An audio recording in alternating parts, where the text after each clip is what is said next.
Welcome to the War Archive, where wars become stories.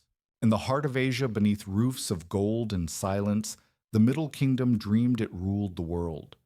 Beyond the vermilion gates of the Forbidden City, mandarins moved like clockwork through rituals older than memory, measuring time not in years but in dynasties. To them, China was eternity made flesh, the axis of heaven's order, the land to which all others paid tribute. Beyond its borders, the barbarians brawled and burned. Within, harmony endured. But the world outside was changing faster than any emperor could imagine. Across oceans, China had never seen furnaces roared in the factories of England. Steamships' engines of iron and coal clawed across the seas. Cannons fired not by muscle, but by machines shook the Atlantic. Empires that once sent tribute to Beijing now measured power by industry, not virtue. And with every revolution of the piston and the screw, the distance between East and West grew smaller. Yet within the empire's walls, the rhythm of the old world continued. Scholars copied the classics by candlelight. Courtiers debated the proper shape of ceremony, while famine gnawed at the provinces. The Qing dynasty, ruled by the Manchu elite, governed through the language of Confucius hierarchy, harmony, and moral order. To question heaven's plan was to invite chaos. To reform was to admit imperfection. So the empire chose stillness, believing that time itself would bow to its constancy. It was an age of confidence, an empire at peace with itself, and blind to the world's transformation. Tea silk and porcelain flowed from China's ports to foreign markets, drawing silver by the shipload. To the emperor's officials, this confirmed what they had always believed: China needed nothing, and the world needed China. Foreign merchants were confined to the port of Canton, watched and taxed, their strange goods dismissed as curiosities. The barbarians crave profit, one minister wrote. We crave harmony. They will never understand us. But the merchants understood something the Qing did not desire, and desire could be weaponized. In the warehouses of Calcutta, a new commodity was being prepared for the Chinese market, one not of silk or tea, but of smoke and escape. Opium pressed into cakes and packed into chests would soon cross the South China Sea disguised as trade. It would erode the empire not through conquest but through dependence. Far to the south, where the Pearl River widened into the sea, foreign captains stared toward the hazy line of China's coast. Their ships, sleek armed and powered by steam, waited for the right wind. Behind them stood investors' admirals and a government that believed commerce was destiny. Before them lay the richest empire on earth, defenseless in its virtue. As the sun set over Canton, incense smoke curled above temples, where priests prayed for eternal balance. In the distance, a new kind of smoke, black and oily, rose from the chimneys of approaching steamers. The world was coming for China, not with armies of conquest, but with contracts, cannon, and craving. And in the stillness of the Forbidden City, as the emperor wrote poems to the moon, and scholars recorded omens in the stars, no one heard the thunder of the ships of iron and fire drawing near. For centuries, the opium poppy had been known to Chinese healers as a medicine bitter but potent. A few drops could soothe pain, quiet a cough, or calm a restless mind. In the Ming era, it was prescribed sparingly, its dangers well understood. But the 18th century changed everything. From the ports of Southeast Asia came a new practice, smoking pure opium for pleasure. What had once been a remedy became recreation, and what began as indulgence would soon spread like disease. In the tea houses of Canton and Fujian, opium pipes appeared beside cups of jasmine tea. The smoke curled lazily above the tables as merchants and laborers alike found escape from fatigue and worry. It was said the drug brought peace to the body and clarity to the mind, but its peace was false. Withdrawal brought agony, convulsions, fevers, despair. In every village, new users chased the same illusion, believing that one more pipe might bring the calm they had lost. By the end of the 1700s, opium had become not just a habit, but a hunger that crossed every class. Foreign merchants quickly learned to profit from that hunger. The British East India Company, faced with a crippling trade deficit from its tea imports, found its salvation in Bengal's red poppy fields. Their tens of thousands of Indian farmers were forced to grow opium under company control. The resin was dried, packed into chests of about 140 pounds each, and sent to Canton under false manifests. The trade was illegal but so lucrative that it defied law itself. Off China's coast, smugglers anchored beyond jurisdiction, their ships serving as floating markets. Chinese middlemen ferried the contraband ashore by night, paying with silver that drained steadily from the empire's veins. By 1729, a few hundred chests entered China each year. By 1838, over 40,000 did. The addiction was no longer confined to the poor. Imperial clerks, soldiers, even courtiers had succumbed. In coastal provinces, villages emptied of able-bodied men. Fields went untended, and families pawned heirlooms to buy another pipeful. The emperor's edicts forbidding the drug were read aloud by magistrates who secretly smoked it themselves.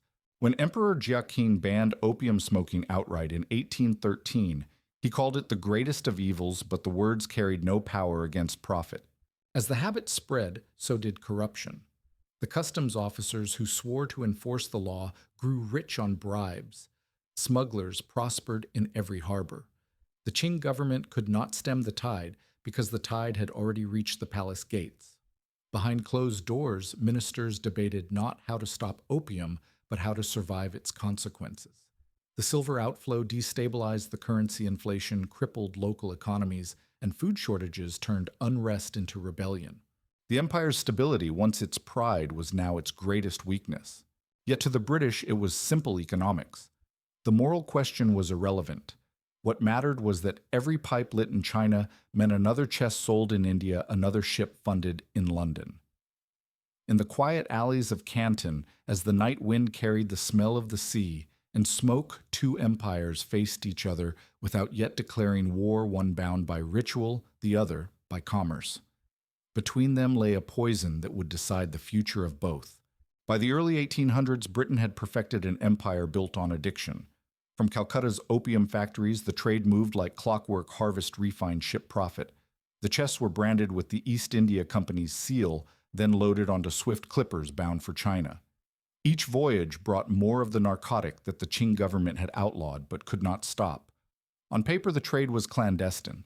In reality, it was an open secret sustained by greed and denial. In the Pearl River Delta, the line between law and crime had vanished. Smugglers anchored beyond Canton's limits, waiting for Chinese junks to ferry opium ashore under cover of night. Bribes flowed upward from dockhands to customs officials, from magistrates to governors. The emperor's decrees prohibiting opium became theater performed, recorded, ignored. When ships laden with the drug sailed into Chinese waters, the empire looked away. The merchants were foreign, but the enablers were its own. The social collapse that followed reached every corner of life. In coastal provinces, fathers pawned their farms, soldiers traded rations for a dose, addicts wasted in opium dens while the silver that once filled China's treasuries flowed out to British counting houses. The government's revenues plummeted, and inflation took hold. Ordinary people squeezed by taxes and hunger saw their despair reflected in the smoke. The opium pipe had become both an escape and a symbol, a quiet surrender to helplessness. Inside the Forbidden City, Emperor Daoguang received reports from his governors, each one worse than the last. Smuggling, bribery, mass addiction. It spreads like a plague, one memorial warned, and even the officials who punish it are infected. The emperor's scholars debated whether to legalize the trade, hoping taxation might restore the silver supply. But one voice rose above all others, a man who would not compromise with poison, Lin Zexu, a Confucian of unshakable principle. Lin saw the crisis not as an economic problem, but a moral one. He believed that a state that tolerated corruption lost heaven's favor. If we do not destroy opium, he wrote, it will destroy us. In 1838, the emperor agreed and appointed him imperial commissioner for the suppression of the opium trade. Lin's mission was cleanse China of its foreign poison and the corruption that fed it. British merchants laughed when his appointment was announced. They had seen Chinese officials come and go, all eager to bargain. Lin, they assumed, would be no different. But when he arrived in Canton in 1839, he brought with him not a merchant's smile, but an executioner's patience. He would blockade the foreign factories, seize their cargoes, and purge the vice that had turned an empire into an addict. None yet realized that his resolve would set two worlds on a collision course, and that the first shots of modern China's humiliation would soon be fired in smoke and flame. When Lin Zexu arrived in Canton in 1839, he stepped into a city trembling under the weight of contradiction. British merchants grew rich selling a poison they swore they did not trade. Chinese officials condemned opium while secretly smoking it. The Pearl River was lined with floating warehouses, their decks stacked with chests of contraband, hidden under tarpaulins. Everyone knew the truth, but no one dared speak it until Lin came. He was not a soldier nor a nobleman, but a scholar of Confucian virtue, known throughout the empire for his incorruptibility. Where others sought compromise, Lin demanded purity. He declared that no foreign ship would trade until the poison was surrendered. He sealed the ports, cut supplies, and surrounded the foreign factories in Canton. Merchants trapped inside sent frantic messages to Hong Kong and London pleading for help. Lin's edict to them was simple: he who profits from poison will face the law of heaven. He even wrote to Queen Victoria herself, an extraordinary gesture from an Eastern official to a foreign monarch asking whether she would tolerate such a crime in her own kingdom. The letter never reached her, but its words revealed the moral clarity of his cause. We have heard Lin wrote that, "In your country opium is forbidden. Why then do you send it here to destroy ours?" He believed justice, if expressed with virtue, would compel respect. But he was facing not a court of reason, but the machinery of empire. By late spring, the standoff reached its breaking point. The British Superintendent of Trade, Charles Elliot, realizing the danger to his countrymen, ordered all opium chests surrendered to Chinese authorities in exchange for safe passage. Over 20,000 chests valued at millions of pounds were handed over. Lin's forces hauled them to the nearby coast of Human, where workers mixed the drug with lime and seawater in massive trenches. For 3 weeks, black sludge flowed into the sea as soldiers recited prayers to heaven. The destruction of the opium was both spectacle and statement China would no longer be a victim of its own weakness. The act electrified the empire, but enraged Britain. In London's parlors and Parliament, merchants and ministers denounced Lin's defiance as an attack on British property and national honor. "Our flag has been insulted," they cried, ignoring that their profits came from addiction and despair. When words failed, they turned to force. In June 1840, British warships, sleek steam-powered and armed with modern cannons, appeared off the Chinese coast. The age of wooden junks and ritual war was over. The Nemesis, Britain's first iron-hulled gunboat, led the assault, its engines thundering against the tide. The Qing Navy, outmatched and unprepared, could do little but watch the invaders glide past their defenses. The moral crusade Lin had begun was about to become the first industrial war ever fought on Chinese soil. Lin's courage could not save him from the inevitable. When British shells began to fall, the emperor's confidence faltered. Blame, as always, fell downward. Lin was dismissed, his service record tarnished by failure. Yet history would remember him differently, not as the man who lost the war, but as the last man who believed that virtue could stand against greed. As he left Canton, Lin wrote a final line in his diary: "Though I have failed, my conscience stands before heaven unshaken." In that sentence, an empire's last moral voice faded into the sound of cannon fire. In the summer of 1840, the Pearl River estuary fell silent beneath a new kind of power. From the horizon, the British fleet appeared, sleek black silhouettes rising from the mist smoke curling from their funnels. They were not sailing ships, but engines of an industrial revolution the Qing had never imagined. Steam-driven gunboats, iron-framed and bristling with artillery, approached the coast of an empire still armed with matchlocks and faith.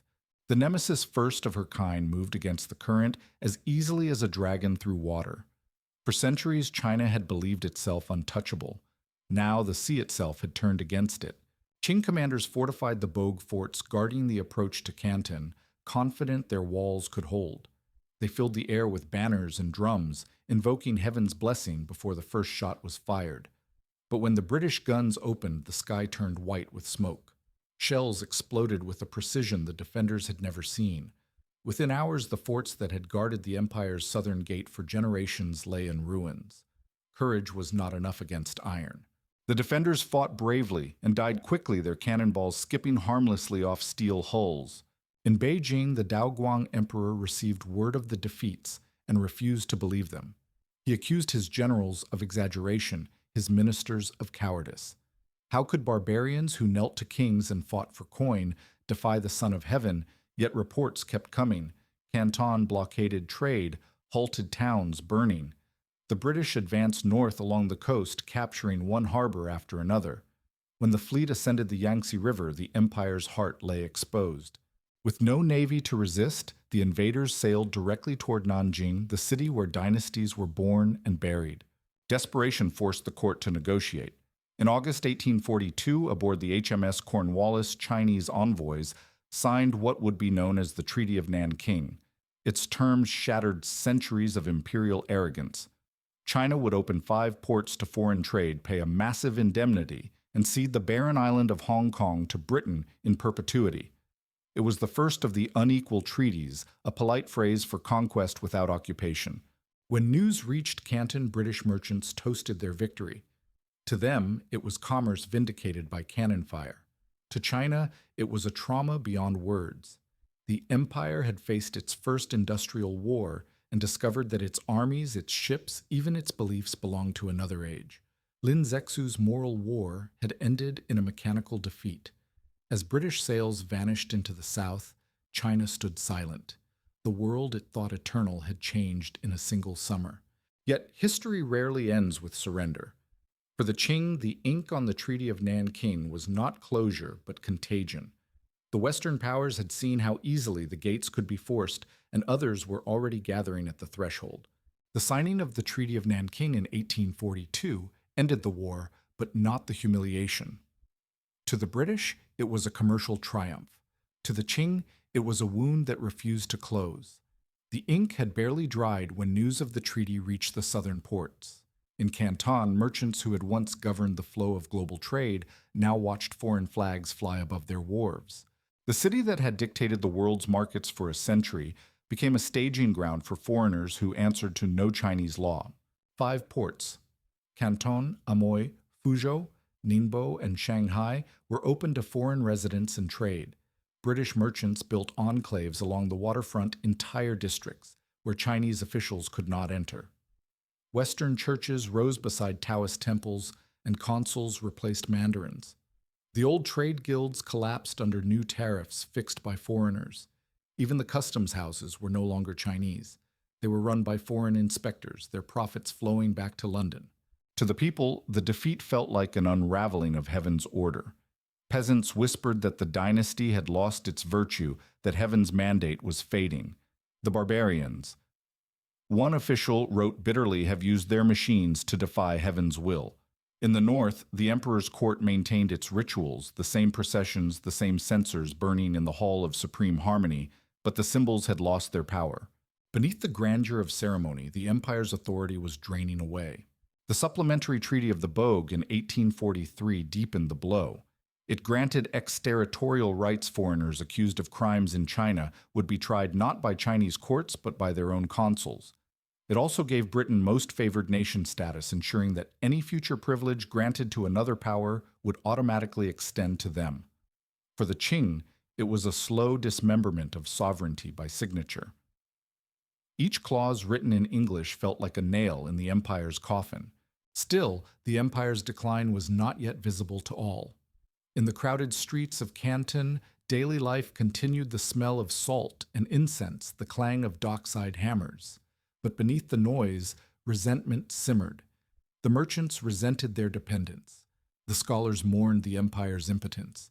A few dared to whisper that perhaps China must learn from its enemies, that the West's strength lay not in its barbarism, but in its mastery of machines. Their voices were faint, easily silenced by those who still believed that China's greatness was eternal.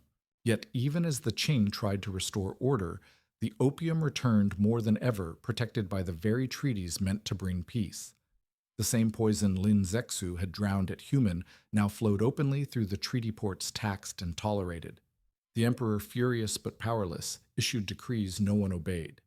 It was not war that broke China this time, but submission. The empire still stood its banners unbroken, but beneath them something vital had died. The old world was gone, replaced by one that spoke a new language of contracts, gunboats, and debt. The Treaty of Nanking and its supplements did more than end a war. They began a century of concessions. What the British demanded in victory, others soon demanded in imitation. Within 2 years, the United States signed the Treaty of Wanghia, 1844, and France followed with the Treaty of Whampoa. Both secured the same privileges Britain had forced from the Qing open ports, fixed tariffs, and the right for their citizens to live under their own laws. The Qing, once the world's most self-contained power, now found foreign judges presiding in its cities, and foreign priests preaching in its villages. In these new treaty ports, a different China began to emerge. Along Shanghai's Bund warehouses rose beside Gothic churches and European banks. Gas lamps burned through the night-lighting streets, where rickshaws passed carriages from London. The profits were immense, but they flowed one way. Chinese labor built the ports. Foreign companies controlled the trade. The empire's silver, its lifeblood, continued to drain away. Opium, though still officially banned, poured through these same harbors under new legal disguises, medical imports, colonial goods. The very treaties meant to restore order had institutionalized decay. For the common people, the cost was unbearable. Taxes rose to pay indemnities, yet famine persisted.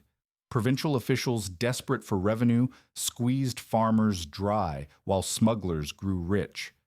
The emperor's decrees called for virtue. The people asked for bread. The court clung to ritual, convinced that heaven would forgive humiliation if the proper sacrifices were made. But to those beyond the palace walls, the promise of heaven had begun to sound like mockery. In the scholar class, despair turned to introspection. How could the Middle Kingdom, heart of the civilized world, fall before Western canon and commerce? Some blamed the dynasty's corruption. Others argued that China's isolation had become its prison. The barbarians have changed the world with their machines, one reform-minded official wrote, while we have worshipped words. Yet such thoughts were dangerous. In Beijing, reform was still heresy. The emperor's ministers warned that change itself was the enemy, and so surrounded by echoes of their ancestors, they mistook nostalgia for strength. Still, not all who gazed upon the ruins saw only shame. In Shanghai and Ningbo, young merchants began to imitate the foreigners, learning English, studying navigation, opening Chinese-owned shipping firms. Their progress was small, but symbolic adaptation born from humiliation. Even as the dynasty faltered, its people began to evolve. Yet that evolution would come too slowly to save the empire from its next ordeal. The Western powers had forced open China's doors, but they had also unleashed a cycle of resentment that could not be contained. To the court, these treaties were necessary evils. To the people, they were evidence that their rulers had failed heaven. And in the years that followed, as poverty deepened and anger spread, the empire would learn that the foreign invasion was not the greatest threat it faced.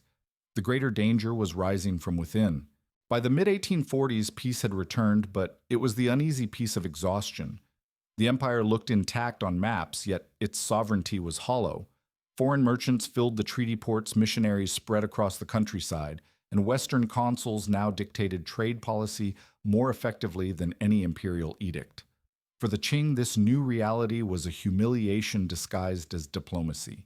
For the people, it was a betrayal that festered with each passing year. The court tried to convince itself that the worst was over. The emperor held ritual ceremonies to thank heaven for restored order. But outside the Forbidden City, new powers were taking root.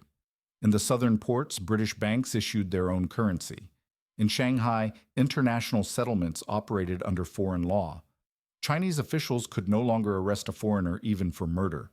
Local magistrates complained that they were magistrates and name-only rulers in a land where foreigners ruled themselves. At first, the Western presence seemed small, a few thousand merchants and missionaries scattered among hundreds of millions. But influence grows invisibly. Christianity, long banned, returned with French protection, its churches rising over ancestral graves. The 1846 Edict of Toleration, signed under pressure, legalized missionary activity for the first time in centuries. Converts, Chinese men and women who turned away from traditional temples, became lightning rods for resentment. In some villages, they were seen as traitors.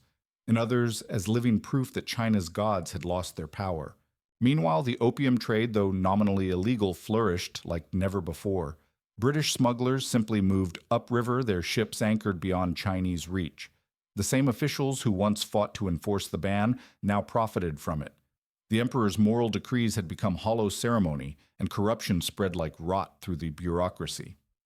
In the south, peasants began to rise in small, desperate rebellions against taxes, landlords, and famine. The empire had survived the British guns, but it was dying of its own sickness. Among the scholar class, a quiet panic took hold. Some advocated practical learning, urging the study of Western science and technology. Others saw this as blasphemy. "We lost," one censor wrote, "because heaven wished to test our virtue. If we remain pure, heaven will restore us." But virtue could not repair flooded fields or empty granaries. As rivers changed course and crops failed, thousands wandered the roads, starving and homeless. In that silence, where temples were empty and fields turned to dust, the old faith began to crumble. By the late 1840s, rebellions flared from Guangxi to Hunan. Most were crushed quickly, but they left behind something more dangerous than armies and idea: that the dynasty chosen by heaven had lost the right to rule, that somewhere among the people heaven might choose again. The Qing believed the barbarians had been their punishment. They did not yet understand that the greater reckoning would come from within. And when it did, it would not seek reform or compromise, it would seek judgment. By the 1850s, the Qing dynasty was a shadow of the empire that had once commanded the world's respect. The humiliation of the Opium War lingered like a scar that refused to fade. Treaties had stripped away sovereignty, foreign enclaves thrived in the treaty ports, and opium, once the empire's curse, was now its quiet master. Yet in the Forbidden City, rituals continued as if nothing had changed. Courtiers bowed before the emperor memorials were written in elegant calligraphy, and all pretended the world still revolved around the Middle Kingdom. But outside the palace gates, a new conflict was already forming, one that would shatter the illusion once and for all. In 1856, a seemingly minor incident in Canton lit the fuse. Chinese officials boarded a Chinese-owned ship called the Arrow, suspected of piracy, and arrested its crew.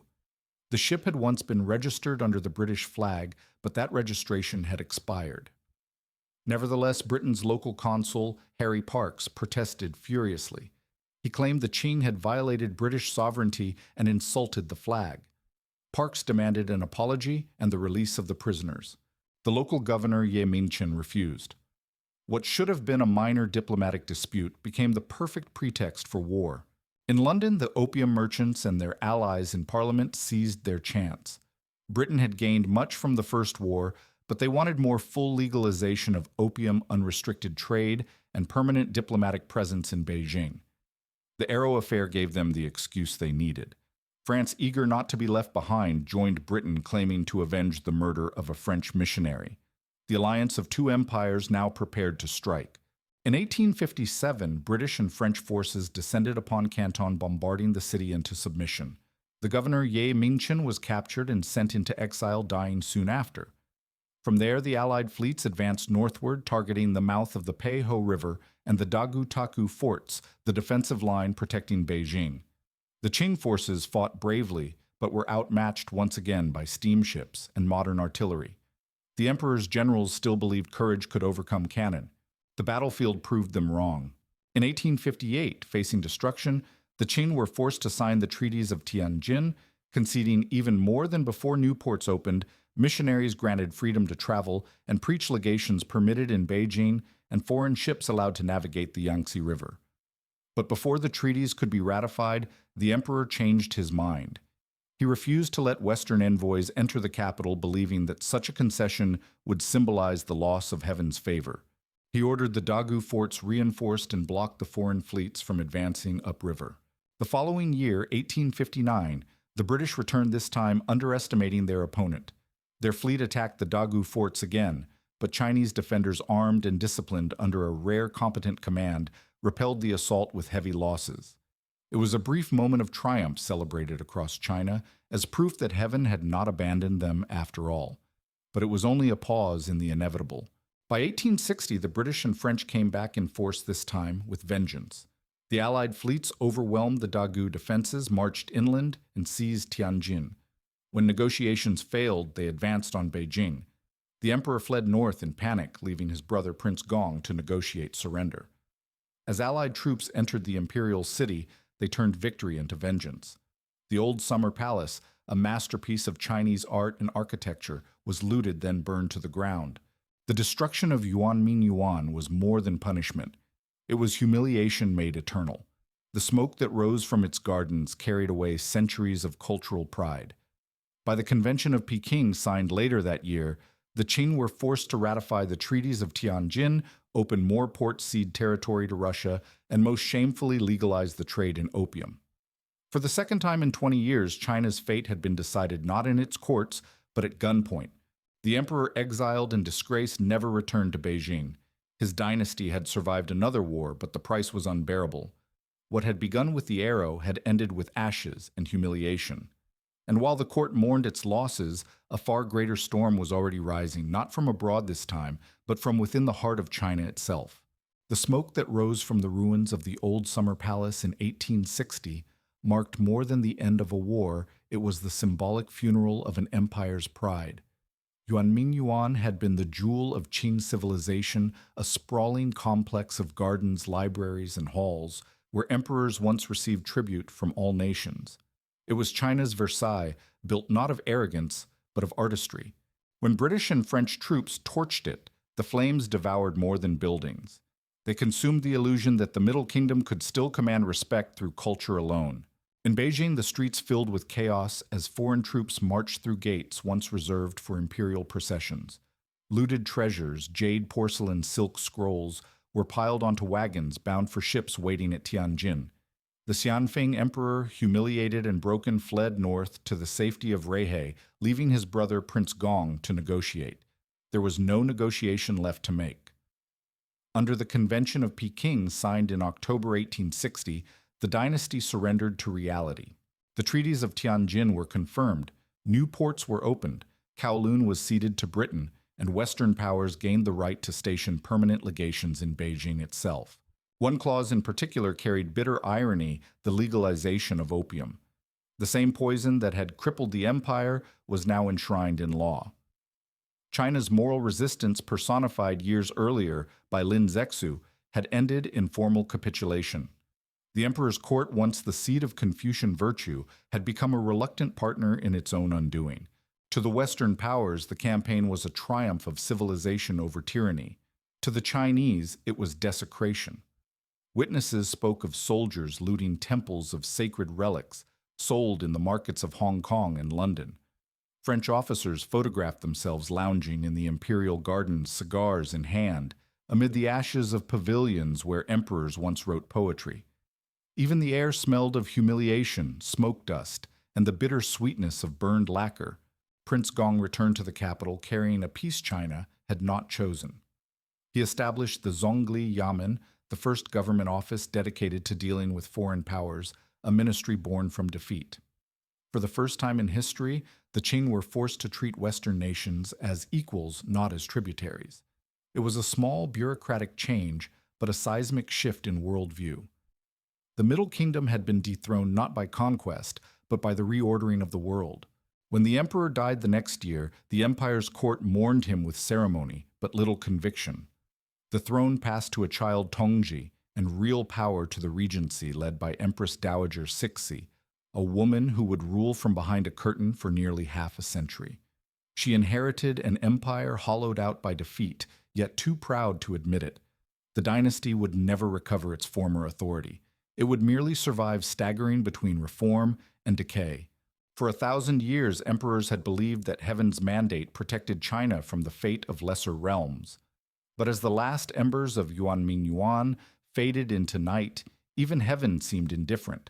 The foreign powers had come and gone, leaving the empire in ruins, and from those ruins a darker conflict was already stirring. The next time fire would sweep through China, it would not come from foreign ships, but from its own people. While the smoke of the summer palace still hung in memory, a greater inferno raged far from Beijing. In the provinces of Guangxi and Hunan, where famine and despair had become everyday companions, rebellion was spreading like wildfire. The empire, crippled by foreign wars and drained by indemnities, could no longer feed or protect its own people. Amid this chaos rose a movement unlike any China had ever seen, a revolution born not from politics, but from prophecy. Its leader was Hong Xiuquan, a failed scholar from a poor Hakka family who had once dreamed of serving the emperor. Rejected repeatedly by the imperial examination system, Hong's mind broke under humiliation. In delirium, he saw visions of radiant beings and a divine father who named him the younger brother of Jesus Christ. When he awoke, he believed heaven had chosen him to cleanse China of corruption, idolatry, and demons that is the ruling Manchu dynasty. Hong's message was simple and electrifying: equality before heaven shared land, no more opium, no more foot binding, no more hierarchy. To peasants crushed by taxes, and to women bound by tradition, it sounded like salvation. To the Qing, it was heresy. But faith spreads faster than fear. Within a few years, Hong gathered tens of thousands of followers calling themselves the Taiping Heavenly Army. Their hymns replaced imperial anthems. Their banners bore crosses instead of dragons. Each victory drew more believers until the rebellion became a state of its own, the Taiping Heavenly Kingdom. By 1851, they controlled wide swaths of southern China. In 1853, they captured Nanjing, rechristening it Tianjin, the heavenly capital. There, Hong ruled as the heavenly king, blending Christian symbols with Chinese mysticism. He banned gambling, alcohol, and prostitution, declared men and women equal, and abolished private land ownership. To the desperate, it seemed as if heaven itself had descended to earth, but to the Confucian gentry, it was blasphemy made law. The Qing, already weakened by the Opium Wars, were unprepared for such an uprising. Entire provinces defected or fell into chaos. Cities burned, crops withered, and the dead filled the rivers. Yet the rebellion's ideals, once pure, began to rot from within. Hong withdrew into mysticism, issuing commands through visions and divine dreams. His lieutenants turned on one another in bloody purges. The movement that promised a new world began to devour itself. Meanwhile, new armies rose in the emperor's name, not imperial troops, but regional forces led by Confucian scholars turned warlords. Among them, Zheng Guofan, a scholar from Hunan, organized the Xiang army men, loyal not to the throne but to their leader. With foreign rifles and Western advisors, Zheng's troops advanced methodically along the Yangtze. By 1864, they reached Nanjing. The siege lasted months. When the city finally fell, it was a massacre. Hong Xiuquan, refusing capture, took poison, or perhaps starved himself in prayer. His heavenly kingdom collapsed in blood and fire. The numbers defied belief. 20 to 30 million dead, entire provinces, emptied farmlands turned to wastelands. It was the deadliest civil war in human history. When the guns fell silent, China was a graveyard of ideals. The Qing had survived, but only just, and at a terrible price. The dynasty was no longer a divine order. It was a survivor clinging to the wreckage of its own empire. Yet from those ashes rose a truth the rulers could not ignore. The people, once bound by reverence, had learned that heaven's favor could shift from emperors to rebels. The idea of revolution was no longer unthinkable, it was inevitable. In 1853, when Hong Xiuquan's armies stormed Nanjing, they believed they were entering paradise. The ancient city, once the main capital, became Tianjin, the heavenly capital, and at its heart, Hong established his utopian court. To his followers, this was the beginning of divine renewal. The Manchus would be overthrown, sin purged, and China reborn under heaven's true law. To the outside world, it was both miracle and madness, a peasant's theocracy, rising in defiance of an empire. Hong's rule blended mysticism, theology, and revolution. He declared himself the heavenly king, ruling by visions sent from God. Men and women were separated into distinct quarters, work and worship regimented to sustain moral purity. Land was divided equally, wealth shared, private property abolished. Opium, gambling, and alcohol were crimes. Temples and Confucian idols were smashed as symbols of corruption. The Taiping army spread these decrees through fire and sword, proclaiming salvation at the tip of the spear. For many, the heavenly kingdom was not just a rebellion, it was a chance to start the world anew. But as the empire of faith expanded, its contradictions grew sharper. The Taiping ranks swelled into the millions, but discipline eroded. Commanders feuded. Rival kings plotted within the capital walls. Yang Shuqing, the East King, claimed divine possession and sought to rival Hong's authority. Shidakai, the Wing King, left the city in disgust after internal massacres turned Tianjin into a nightmare. By 1856, Hong's heavenly kingdom was crumbling from the inside. The dream of equality was now an empire of paranoia, ruled by a prophet who feared his own followers. Beyond Tianjin's walls, the land was dying. Cities changed hands so often that maps became meaningless. Armies stripped the countryside bare. Famine followed in their wake. In places, parents buried their children to save them from starvation. In others, they joined whichever side promised food. The Qing court, though weakened, found an unlikely ally in foreign powers. Western missionaries who once sympathized with Hong's Christian rhetoric now denounced him as a heretic, while British and French advisors quietly supplied weapons to the Qing provincial armies. The foreign powers wanted order, any order that would keep trade flowing. The task of crushing the rebellion fell to Zheng Guofan and his provincial militias. His Xiang army, drawn from the loyal gentry of Hunan, fought not for the dynasty's glory, but for civilization itself, as he saw it the restoration of moral order after years of chaos. Zheng's troops fought with modern rifles, foreign artillery, and ruthless precision. Their victories were methodical and merciless. By 1864, they surrounded Tianjin. Inside the city, starvation had reduced the defenders to ghosts.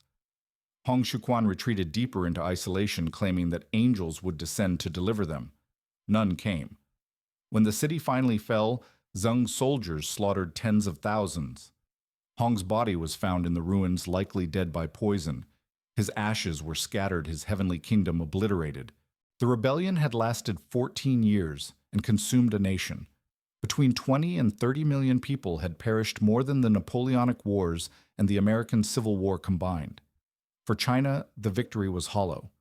The dynasty had survived, but its legitimacy was shattered. It had been rescued not by heaven or by its armies, but by warlords and foreign guns. When the last fires of Tianjin died, the emperor's court celebrated its triumph with prayers to heaven, but the prayers rang hollow. The real lesson of the Taiping War was written in blood, that China's future would no longer be decided by divine favor, but by power. And in the silence that followed, another truth lingered: the empire had beaten the rebels, but it had lost the faith of its people. When the Taiping Rebellion finally ended in 1864, China was a land exhausted beyond imagination. Fields were blackened cities, empty the rivers filled with bones. Yet amid the silence, foreign merchants still sailed up the Yangtze with holds full of cloth guns and opium. The empire had survived the rebellion, but it had not survived itself. Its victories were bought with foreign aid, its sovereignty reduced to signatures on treaties it no longer controlled. The Qing dynasty was still standing, but only because others found it useful to keep standing. To the west, China was now an open market, a vast and wounded economy ripe for exploitation. The British, French, and Americans built settlements in treaty ports like Shanghai and Tianjin, where their flags flew over streets policed by their own laws. Shanghai, once a quiet river town, became the financial capital of Asia, its skyline filled with banks, shipyards, and the chimneys of Western factories. The profits were immense, but the wealth was foreign. Chinese labor worked the docks, but the earnings flowed outward to London, Paris, and New York. Inside the empire, new voices called for recovery. The movement became known as self-strengthening, a campaign led by men like Zheng Guofan, Li Hongzhang, and Zuo Zongtang. They argued that China must learn the superior techniques of the barbarians in order to control them. The empire built arsenals in Fuzhou, and Shanghai modern shipyards, in Tianjin telegraph lines, and schools for foreign languages. Steamships appeared under the dragon flag. Rifles replaced spears.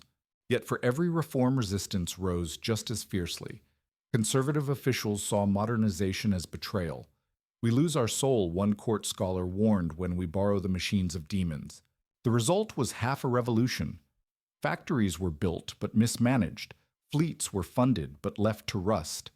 Reform was tolerated so long as it served the old hierarchy, and the old hierarchy was beyond saving. Even as the empire learned to build cannons, it forgot to feed its people. Floods, famine, and corruption returned, and the countryside once again seethed with unrest.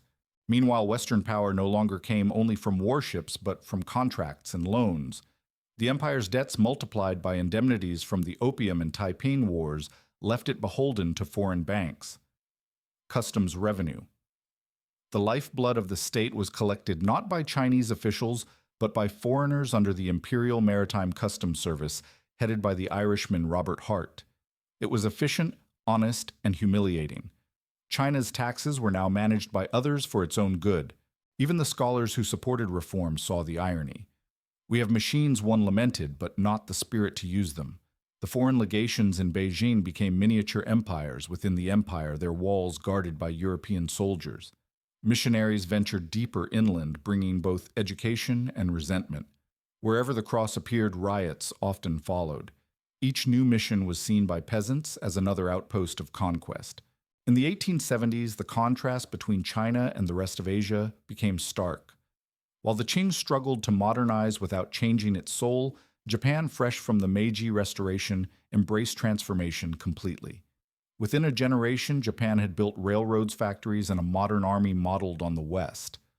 Chinese envoys visiting Tokyo were stunned. An Asian neighbor once deferential to the Middle Kingdom had surpassed it in strength and ambition. The student had overtaken the master. And yet in Beijing, the old illusions lingered.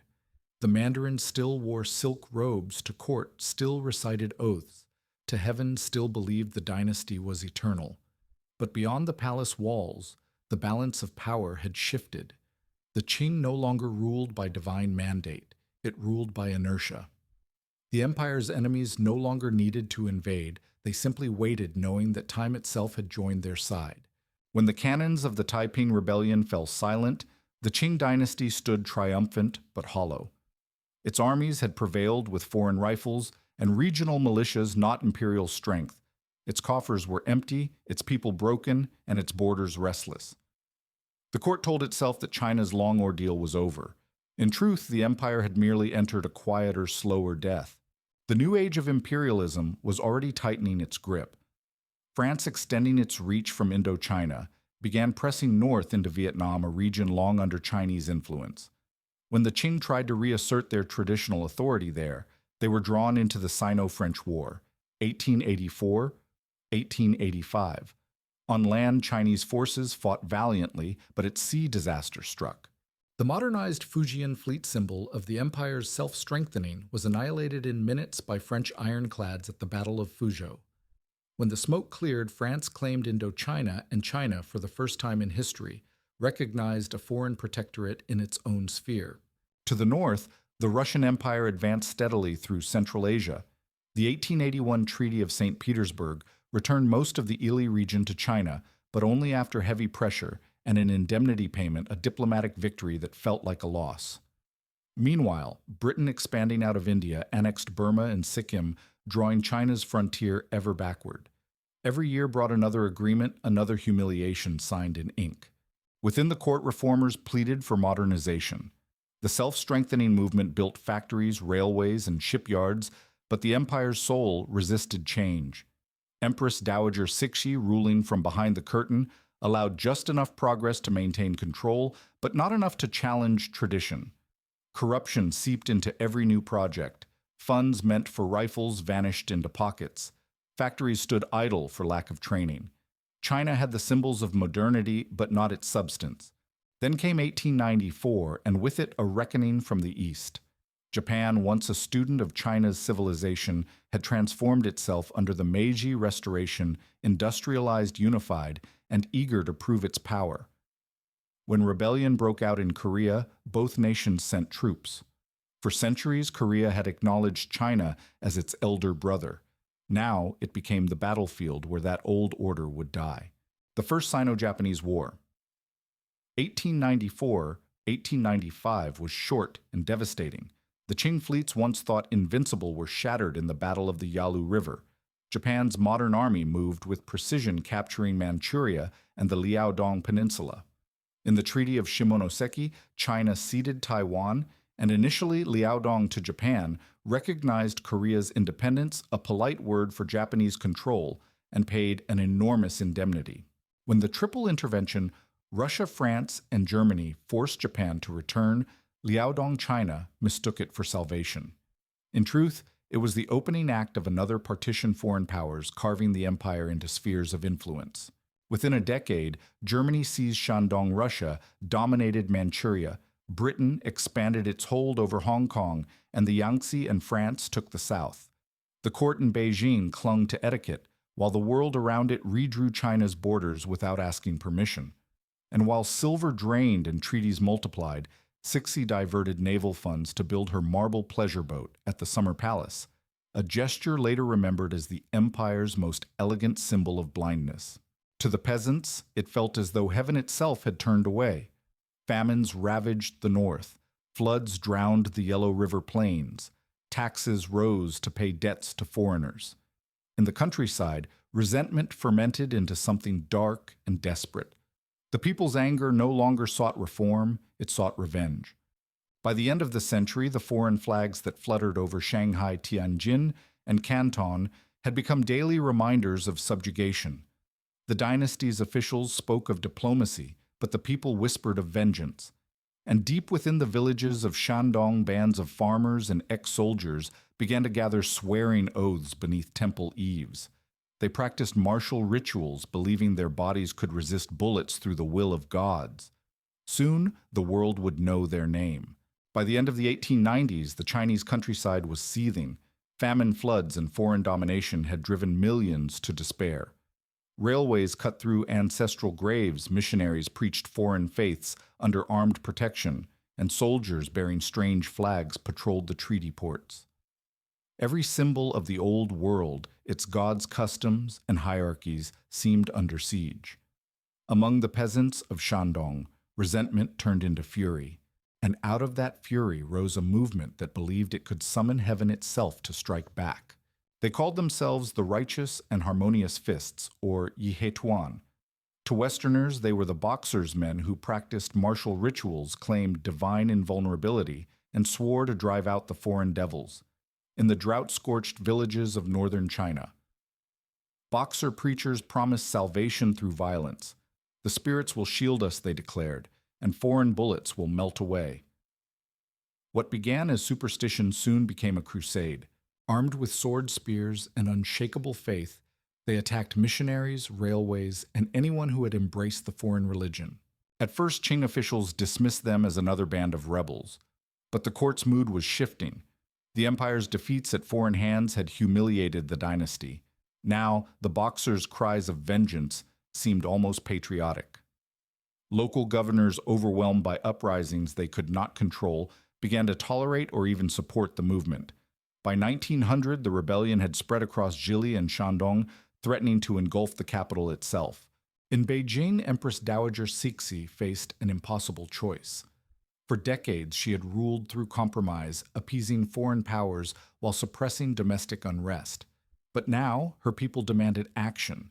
To side with the foreigners was to admit servitude. To side with the boxers was to gamble everything. Reports of massacres against missionaries and Chinese converts flooded the court. At the same time, the streets outside the palace echoed with the chants of boxer militias, parading with banners that read, "Support the Qing, destroy the foreign." Cixi hesitated until hesitation was no longer possible. In June 1900, she made her fateful choice. The dynasty would embrace the boxers. She declared war on all foreign powers, framing it as a defense of China's sovereignty and heaven's will. Across the empire, boxer armies and Qing soldiers marched together, convinced that divine intervention would soon sweep the foreigners into the sea. The response was swift and merciless. 8 nations: Britain, France, Germany, Russia, Japan, the United States, Italy, and Austria-Hungary formed a coalition and declared war on China. Their combined armies advanced from Tianjin, crushing every resistance in their path. The Battle of Taku Forts ended in days. Tianjin fell within weeks. The boxers fought ferociously, but their swords and faith could not stop modern artillery. For all their courage, they were fighting ghosts of an older world against the steel of the new. By August, the Allied forces reached Beijing. The city became a battlefield of chaos and fire. The foreign legations, besieged for 55 days, held out until relief arrived. When the Allied troops broke through, they unleashed vengeance, looting, burning, and executing without mercy. Empress Dowager Cixi and the court fled westward to Xi'an disguised as peasants. The Forbidden City was left to the victors. The uprising had begun as a rebellion of faith, but it ended in ruin. The Boxers who believed themselves invincible were slaughtered. Villages that harbored them were burned. What had been a cry for salvation became another chapter of humiliation. Yet amid the ashes, something irreversible had changed. For the first time, the rebellion's rage had been national, not merely dynastic. The people had fought not for emperors, but for China. And though the fire had been extinguished, its embers raged nationalism, awakening still smoldered in the dust. When the foreign armies entered Beijing in the summer of 1900, the empire's ancient capital became a theater of vengeance. Streets that had once echoed with imperial processions now rang with the boots of soldiers speaking 7 different languages. Churches, temples, and homes alike were looted indiscriminately. The city burned for weeks. Missionaries took revenge on their persecutors. Soldiers plundered palaces. And ordinary Chinese, innocent or not, were hunted as spoils of war. For the foreigners, it was retribution. For the Chinese, it was apocalypse. The Empress Dowager Cixi, fleeing westward in a peasant's cart, carried with her the wreckage of imperial dignity. The dynasty she had spent decades preserving was now a fugitive in its own land. Behind her, the Allies imposed their victory with bureaucratic precision. In September 1901, the Qing court signed the Boxer Protocol, one of the harshest treaties in its history. It demanded public executions of rebel leaders' official apologies to the 8 powers, and a staggering indemnity, 450 million taels of silver, plus interest over 39 years. The sum equaled twice the empire's annual revenue. China would not finish paying until 1940. Foreign soldiers were granted permanent garrisons in Beijing. The legation quarter became a fortress within the heart of the empire, guarded by foreign bayonets. The old Zhongli Yamen symbol of China's limited diplomacy was replaced by a new Ministry of Foreign Affairs, a reminder that China's dealings with the world were now matters of submission, not negotiation. Civil service exams were suspended in provinces touched by rebellion. Scholars were punished for failing to preserve harmony. Every clause in the protocol was a lesson in subjugation written so the empire would never forget. When Cixi and the young Emperor Guangxu returned to Beijing in 1902, they passed through a city transformed. Foreign flags fluttered above the walls. Soldiers from Japan and Germany patrolled the gates. The forbidden city itself stood untouched, yet its authority had evaporated. China was no longer an empire in command of destiny, it was a protectorate in all but name. And yet, beneath the humiliation, something unexpected began to stir. The same foreigners who imposed control also brought change. Railways connected distant provinces. Telegraph lines spread news faster than decrees. And modern schools replaced Confucian academies. Chinese students sent abroad under indemnity-funded programs studied in Tokyo, London, and Washington. They returned not with reverence, but with ideas republicanism, science, nationalism. What the West had taken by force, it had also unwittingly taught that knowledge, not birth, was power. Cixi sensed this shift, and in her final years tried to turn it to her advantage. She introduced what came to be known as the New Policies Xinjiang reforms to modernize the military education and administration. The imperial examination system backbone of Chinese bureaucracy for a millennium was abolished in 1905, replaced with Western-style schools. Provincial assemblies were formed, and plans for a constitutional monarchy were drafted. But it was too late. The dynasty was reforming not from strength, but from fear. To the common people, the reforms meant little. Taxes rose to pay foreign debts. Corruption continued unchecked. In the countryside, resentment smoldered. To the educated youth, the changes were not enough. They wanted a China reborn, not a dynasty repaired. The Boxer Rebellion, though a failure, had revealed something deeper. The people no longer believed in the emperor's divine mandate. And once that faith was gone, no ritual, no army, and no treaty could bring it back. The dawn of the 20th century found China caught between 2 worlds, an empire clinging to ritual and a nation struggling to be born. The Boxer Protocol had stripped away the last illusion of sovereignty, but the awakening it triggered could not be undone. Across the provinces, new ideas spread faster than decrees, constitutionalism, nationalism, revolution. For centuries, China had been the teacher of Asia. Now it became the student of its own survival. In 1908, fate delivered a final blow to the old order. The Guangxu emperor, long kept under house arrest by Empress Dowager Cixi, died suddenly. Rumors whispered of poison. Cixi herself followed the next day, leaving the throne to a child Puyi barely 3 years old. Power passed to regents and ministers, none strong enough to hold the empire together. The court spoke of reform and modernization, but it was like painting new patterns on crumbling walls. Outside Beijing, the world was already moving on. Railways and newspapers carried radical ideas across the land. Students in Tokyo and Paris translated the works of Rousseau, Lincoln, and Sun Yat-sen. Secret societies plotted rebellion, their members sworn by oath to overthrow the Manchus and restore the nation. The Tongmenghui, founded in 1905 under Sun Yat-sen, united disparate movements under one dream: expel, the Manchus restore. China established a republic. Their words spread like wildfire through schools, armies, and provincial assemblies. Meanwhile, the Qing court, paralyzed by its own bureaucracy, stumbled through half measures. It promised a constitution but refused to yield power. It formed a parliament but silenced its critics. Even the army, the empire's last line of defense, no longer belonged to the throne. The new army, trained in modern warfare, admired Japan's victory over Russia in 1905 more than their own emperor. The loyalty that had once bound soldiers to the Dragon Throne had dissolved into restlessness. In October 1911, the spark came at Wuchang. A mutiny among revolutionary soldiers spread faster than anyone expected. Within weeks, province after province declared independence from Beijing. For the first time in 2,000 years, the idea of China no longer meant empire. The dragon banners that had flown over the Forbidden City since the 17th century were replaced by the five-colored flag of the Republic of China. The regent, desperate to preserve peace, turned to a man the revolutionaries themselves respected: Yuan Shikai, the formidable general who commanded the Beiyang army.